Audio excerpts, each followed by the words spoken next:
balita dahil posibleng bumaba ang singil sa kuryente ngayong Setyembre. Sa Lunes pa i-anunsyo ng Meralco ang final computation pero sa ngayon, dalawang nakikita nila posibilidad. Kung di man bababa ay hindi magbabago ang presyo ng generation charge dahil yan sa mataas na power dispatch o nalilikhang kuryente ng mga power plant. Pag nagkataon, ito na ikalimang bawas singil ng Meralco sa mga nakarang buwan. Inaasahan naman ng Department of Agriculture na lalo pang maapektuhan ang rice production sa bansa dahil sa inaasang pagtindi ng El Nino simula ngayong buwan. Ayon kay Undersecretary Emerson Palad, matakaw talaga sa tubig ang pagtatanim ng palay. Kailangan daw ng 4 hanggang 5,000 litro ng tubig para lang sa 1 kilo ng bigas.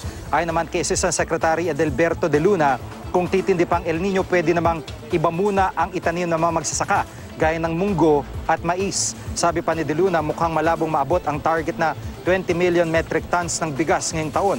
Pero latag na raw ang mga gagawing hakbang ng DA dahil nung isang taon pa binuo ang El Nino Task Force. Inaasahan na rin ng DOST na may epekto ang El Nino sa food security. May kukumpara raw ang El Nino ngayong taon sa El Nino na nagdulot ng dry spell sa malaking bahagi na bansa mula 1997 hanggang 1998. Bukod sa kakulangan ng supply ng tubig para sa irigasyon at kabayan, nagdulot din ito ng mga forest fire at pagbagal ng paglago ng ekonomiya ng bansa.